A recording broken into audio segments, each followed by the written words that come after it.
hold up.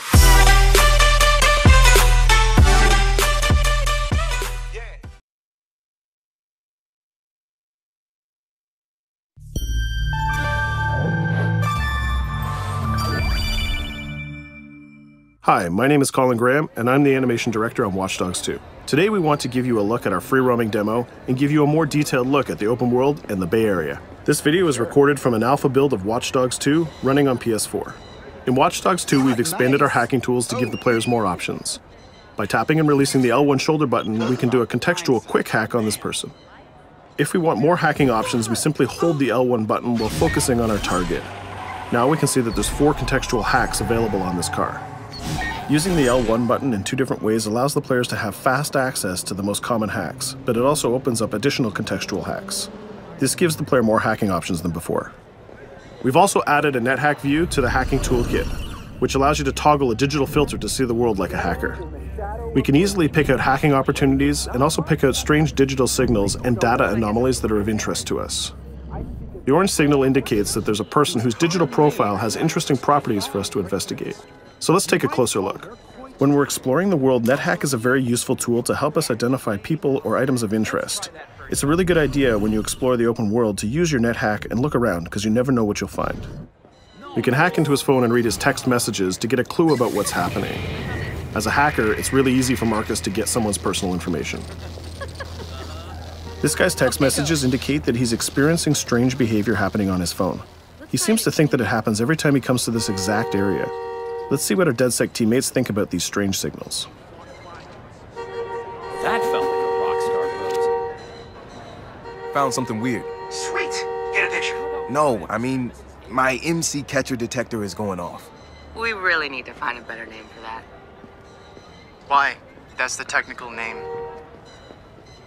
My Stingray sniffer tells me somebody's leeching data off of people's phones below. Looks like the data's going to Coit Tower. See? Weird. Weird indeed. Marcus has detected that there's an illegal Stingray box deployed somewhere around Coit Tower. We now have access to a new DedSec operation, and we can track it with our DedSec app. You can do any operation you want in the order that you want, as long as you've discovered it and it's in your DedSec app. With the NetHack, we can see the Stingray box is deployed all the way on the top of Coit Tower. But since the tower is closed, we're going to have to find another way to reach it. You still have a little on your nose. In Watch Dogs 2, Marcus has some custom-built toys to play with, so we can just deploy our quadcopter and fly it to the top. Coit Tower is an iconic landmark known for its great view. From here, you can see the whole city is accessible. You can visit landmarks like Sutro Tower, you can explore Golden Gate Park, or take a drive across the bridge to Marin.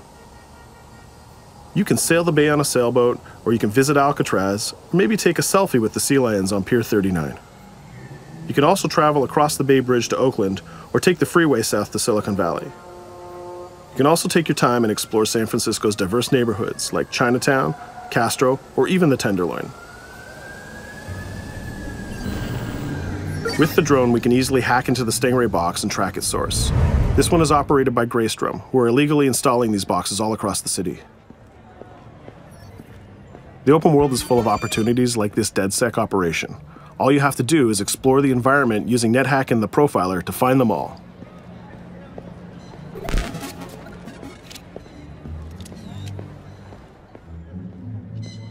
There we go. This one has a breadcrumb trail I can follow. Nice. Where's it go?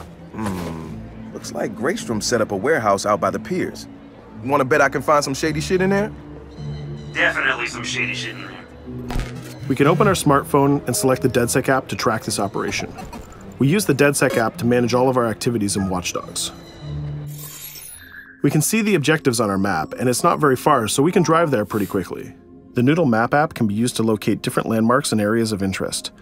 The entire Bay Area is yours to explore from the very beginning of the game, so you don't need to unlock anything. There's also a shop on Pier 39 where we can customize Marcus's outfit, and there's some other open world activities we can check out along the way too. Let's take this car and head down to the waterfront. Cars are particularly vulnerable to a hacker like Marcus, and you can acquire a skill that allows you to simply unlock any car in the game with your phone. One of the biggest feedbacks we got from the fans after the first Watch Dogs game was about the driving. We've significantly improved the driving to make it more responsive and accessible to a wider number of players. Driving was reworked extensively with a team of experts from Ubisoft Reflections. This is a particularly important improvement because San Francisco is known for its steep hills and its tight winding streets. Of course, driving and hacking go hand in hand, and you can still hack steam pipes, traffic lights, and you can also hack individual vehicles. As you can see, it's much easier to drive through the city in Watch Dogs 2. Let's pull up here at iconic Pier 39 and take a quick look around.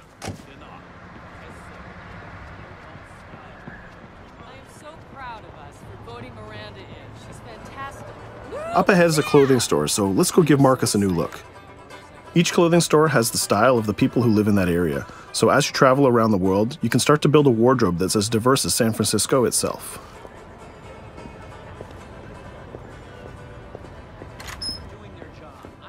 There are over 700 unique items of clothing that Marcus can purchase to wear, with over 1 billion possible combinations.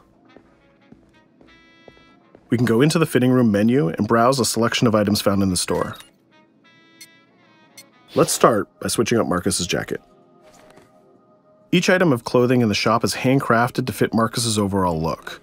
You can mix and match any pieces of clothing you want. You can change your hat, glasses, face mask, bag, shirt, pants, and shoes. There's some nice normcore hoodies in here, but I think we should go with the shirt with the giant skull on it.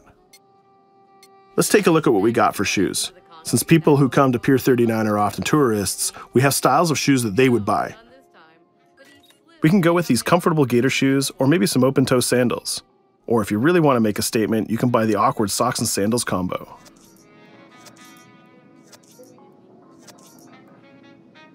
In the end though, I think we should go with Stars and Stripes Chucks. We could really stay here all day trying on clothes, and each store has a wide variety of clothing options so you can really make Marcus look the way you want. From biker leather to hip-hop, from pinstripe suits to tie-dye tank tops, you can really craft the look that's unique to you. In Watch Dogs 2, you manage your activities from your smartphone. There's an app shop, a media player, the DedSec app, and a research app that allows you to develop new skills. Let's take a look in the app shop to find the ScoutX app. San Francisco is full of iconic landmarks, so as you explore the world, you'll find new ScoutX objectives in the app. Once we've installed it, we can find nearby landmarks and go check them out. When you visit San Francisco, there's so many great landmarks to visit. The ScoutX app will be like your tour guide in Watch Dogs 2. We're right near the crab statue on Pier 39, so let's go to that one right now.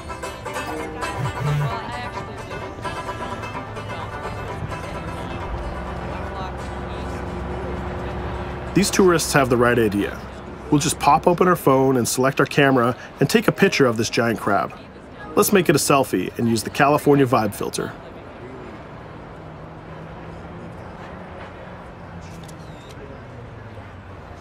What's that? Uploading the photos to the ScoutX app will give you more followers, and you'll need those followers to progress through the game. So we had a look around and we bought some new clothes, but let's get back on track and head to that next pier, and we'll take care of that stolen data at the Greystrom site.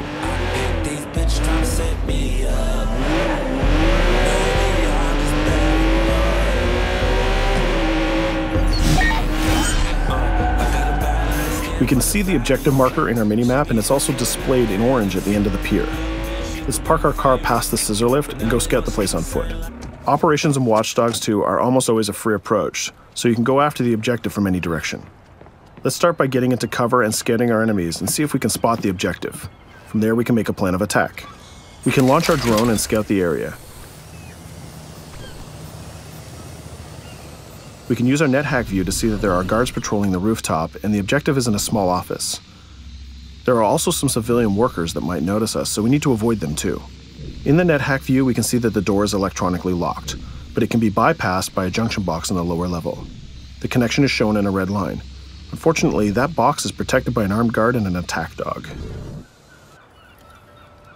So we'll probably have trouble if we try to sneak past the dog in person, but luckily Marcus has another toy, which is the RC jumper. This little guy is small and much harder for enemies to detect. The RC jumper is another DedSec gadget that gives Marcus a different way to approach obstacles in the layout. The RC jumper has this cool little robotic arm that's been hacked into the body. This allows him to physically interact with objects and allows Marcus to stay safely hidden. Now the junction box is unlocked and we can open the door upstairs. We can hack that scissor lift that we passed on the way in and reach the rooftop.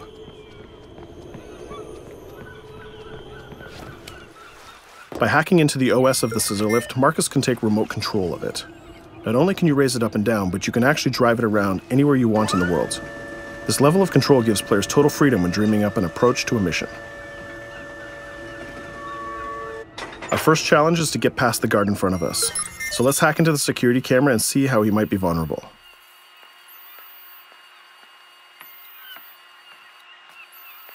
There's an industrial air conditioner unit that we can hack. We can set it to explode when the guard comes close, and we can hack it to attract the guard with a strange noise. The guard will go investigate the noise and walk straight into the trap we set. Shit. Does anyone know first aid?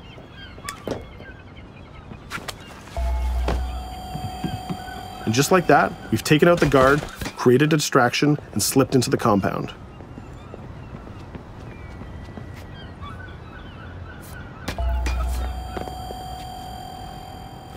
A more direct way to neutralize a guard is to use the non-lethal stun gun. Marcus has an array of non-lethal tools and techniques, and you can complete the entire game without actually killing a single enemy. Since we already unlocked this door with our RC jumper, we can just quick hack it to open it. Now we're in the room, we just need to install one of our custom DedSec boxes into this Bloom terminal, and we've completed our final objective. All that's left to do now is escape undetected. Each operation we undertake will give us more followers. And more followers will allow you to take on even bigger operations. So let's get off this pier and explore a little bit more.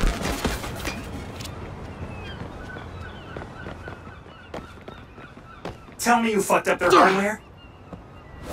I left an expensive little present in their system, and they're going to pay for it. Damn, you sound like Jimmy Siska. Hell yeah!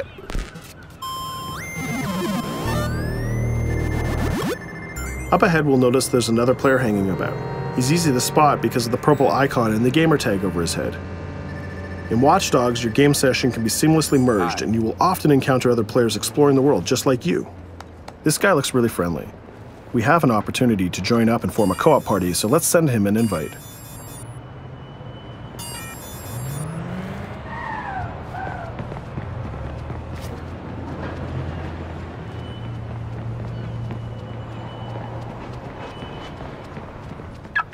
Now that we're joined in a session, we can complete co-op missions together and take on even bigger and tougher targets. 2 hackers are better than 1.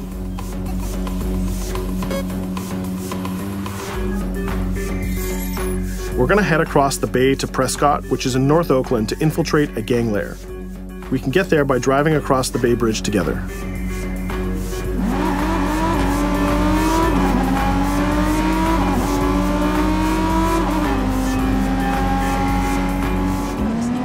Alright, we can see that we're in a much different neighborhood than before.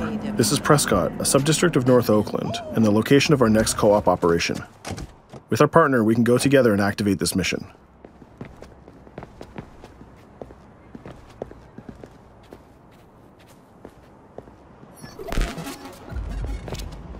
Marcus, we have operations popping up everywhere. Some of them are 2 hacker jobs. Where you need me? Sending you the coordinates.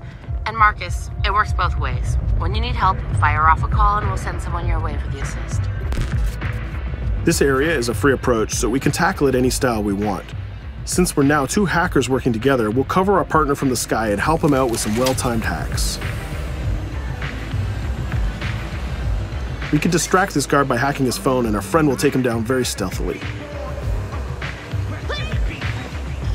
We'll continue to scout the area and find more lookouts, like this gang member on the rooftop. We can automatically tag them, and once they're tagged, both players can see them. Our partner is going to sneak up on the rooftop and take out this guard, and we can help him with some well-timed hacks. If we use a contextual hack on this transformer box, we can attract the guard. Our partner has an easy shot with his stun gun from that distance.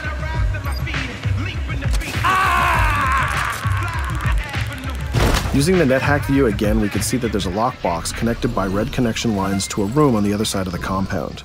Inside this room, we see our 2 targets meeting up, and it's a perfect place to take them down simultaneously. We need to get that box unlocked and get into that room.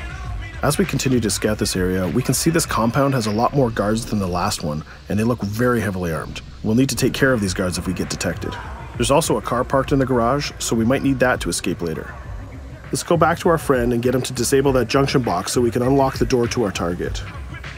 The drone has a lot of flexibility, and it's small and hard to detect, but the trade-off is that you can't physically interact with objects like this junction box. But it's not a problem for our man on the ground to do that for us. The signal lines have changed from red to blue, so now we know that we can open the doors and get to our targets.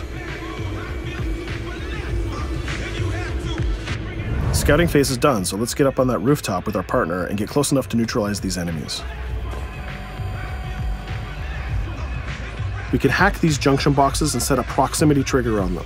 They'll explode if an enemy passes through them, but they won't be triggered if we pass through them ourselves. We can also deploy electroshock mines from our inventory, and they're fully hackable too. It's a good idea to leave traps for your enemies in case they try to flank you. Our partner is camped out by the door ready to rush into the room, but we're going to create a distraction first. We'll get into position behind these crates, and this time we'll launch our RC jumper. Once our partner opens the door, we'll zip in and create a distraction.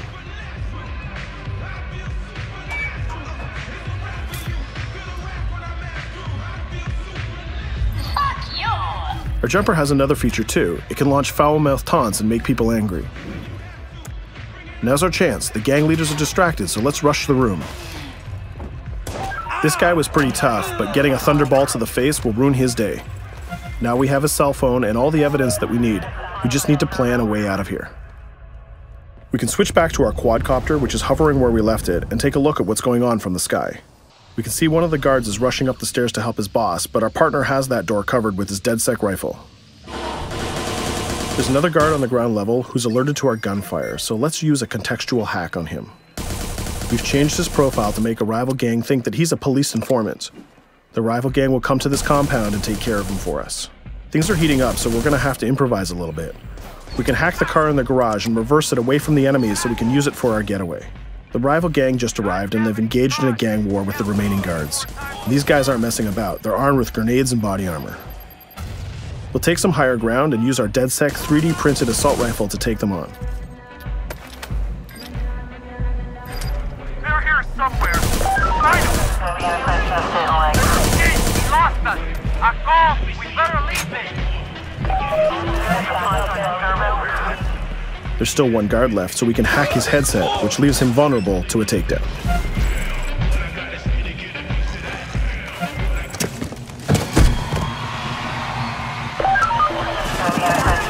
Let's take our stolen ride and get out of here before cops show up. And just like that, we're home free. We took down both gang leaders, we got the evidence we needed, and we triggered a gang war, and we escaped without getting killed. That's teamwork. 2 hackers and 1 successful DedSec operation. Let's take a minute to talk about a brand new multiplayer PvP event called Online Bounty. When the player commits a crime, the police will respond and pursue the player until he can escape from the police. We call that the felony system. While you're in the felony, a bounty event can occur. A bounty event allows up to 3 other online players to join the pursuit and try to kill the player for as long as the felony lasts. As the target player of the bounty, your objective is to evade the felony and the pursuing players. Rewards are given for neutralizing the hunters. And the objective of the hunters is to neutralize the target player. Bounty is a seamless PvP event that's triggered by your player style and how you interact with the police. If you are the type of player who's always in conflict with police, you'll have a higher chance of having a bounty placed on you. But if you can neutralize the hunters, you'll get additional rewards. I hope you've enjoyed our walkthrough of the open world of Watch Dogs 2, and I hope to see you online November 15th.